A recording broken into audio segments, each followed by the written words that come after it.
I tried to turn the doorknob, but it wouldn't turn. I attempted to push the door, but it wouldn't budge.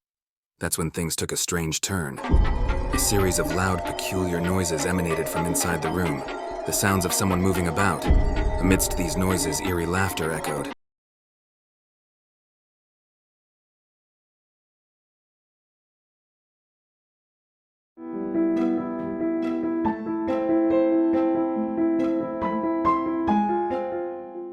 No matter how many years have gone by, I still remember the day as if it were yesterday.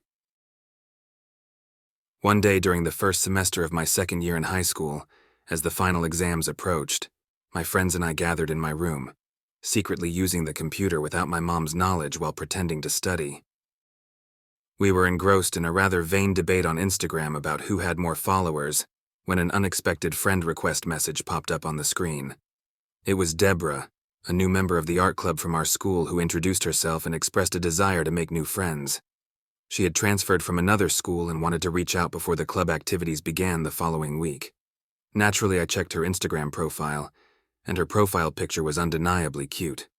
As I was boasting in front of my friends about the friend request I received from a girl, my mom burst into my room and scolded me for not studying. She was also aware of me skipping after-school classes and playing computer games in secret. It seemed like she knew every detail of what I was up to. To make matters worse, my family had plans to go to the countryside for my grandfather's birthday, which was my favorite place since I was a child. However, I was given the punishment of attending makeup classes, and my allowance was also cut off. Starving the entire day, I finally arrived at the lobby late in the evening, only to find that the elevator was out of order. Our apartment was on the 11th floor, and I couldn't believe my terrible luck. Grumbling and moaning, I begrudgingly climbed up the stairs, my patience running thin. When I finally reached my floor landing, I saw the back of a girl in a school uniform standing still in front of our apartment door, without making any movement. I thought I might have gone to the wrong floor due to my exhaustion, but I confirmed it was indeed our apartment when I checked the apartment number. Perplexed, I asked the girl, "Excuse me, what are you doing in front of our apartment?" However, she remained silent. Frustrated by her silence, I tried again, saying, "Hello?" Still, there was no response. I ventured one more attempt, asking, "Hey, what are you doing here?" This time, she slowly turned her head and looked at me with her large, captivating eyes. I instantly recognized who she was. "You're the new transfer student, Deborah, right? You sent me a friend request on Instagram." She responded with a smile, and to my surprise, my heart skipped a beat. I smiled back and we began to chat.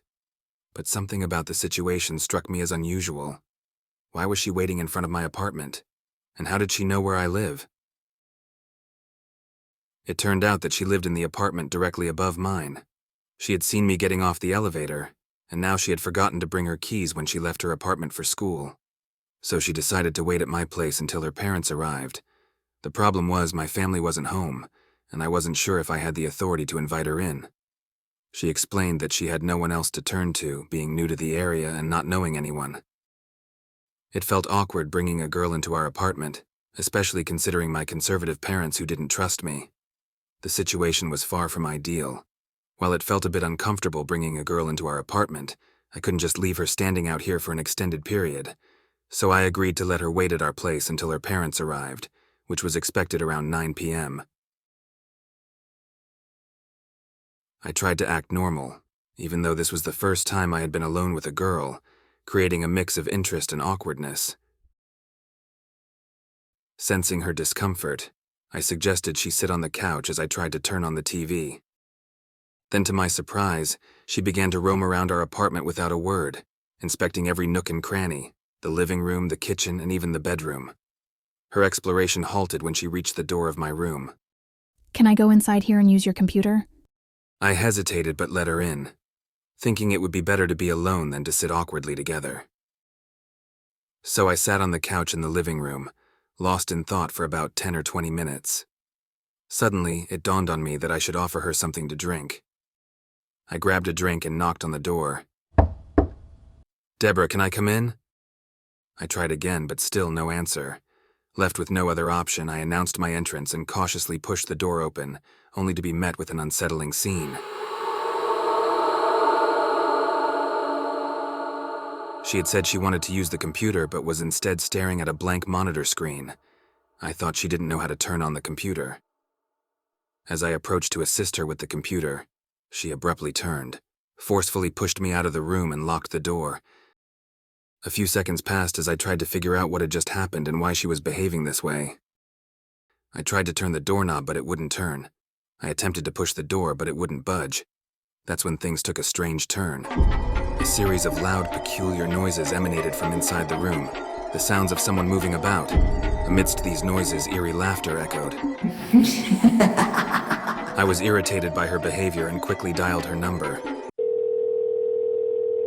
When I heard her voice, my irritation only intensified. She had a calm and nonchalant tone of voice which was infuriating. "Deborah, come out right now. What are you doing in my room?" I couldn't understand how she could be so casual given the situation. Confused, she replied, What do you mean, come out? What's going on? As we continued our conversation, it became clear that something was amiss.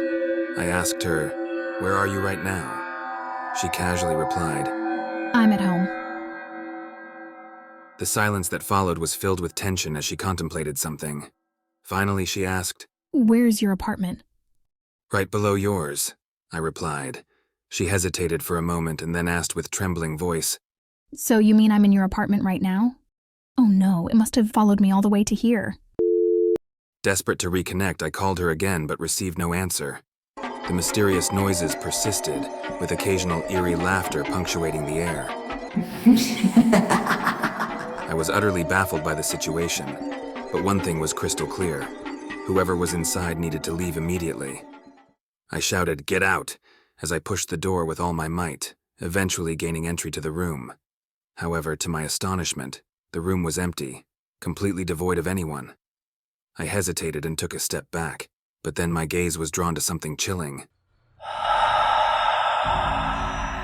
Before me, suspended upside down from the ceiling, I saw a figure that bore a striking resemblance to Deborah. It stared at me and began frantically clawing at the ceiling, as though attempting to break through, blood seeping from its nails. It clung to the ceiling and crept towards me, rendering me speechless. Right at that moment, it felt as though everything around me had fallen into silence, leaving only the room and this terrifying presence. It wasn't a human, was it? The realization hit me like a ton of bricks. The whoever that had entered our apartment was not Deborah.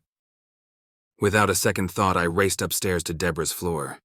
There I came across a conspicuously stood-out door, talismans all over the door, and a peculiar dish with unknown contents placed at the foot of the doorstep, flanked by flickering candles. It was unmistakably Deborah's apartment. I quickly knocked on the door hard,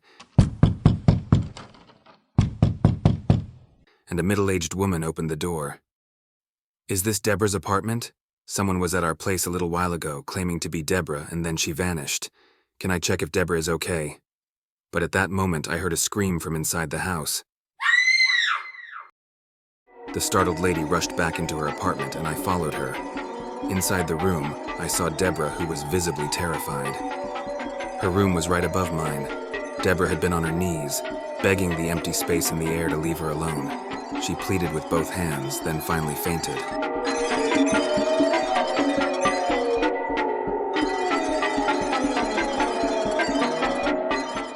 Deborah's mom held her and explained that Deborah had been tormented by a relentless ghost since childhood. Despite trying to escape her torment by changing her name and moving far away, the ghost had always somehow found her. However, due to the presence of a talisman and some mysterious contents left by the door, the ghost was prevented from entering her apartment directly. Consequently, it chose an alternative path by infiltrating through my bedroom ceiling, which is connected to Deborah's.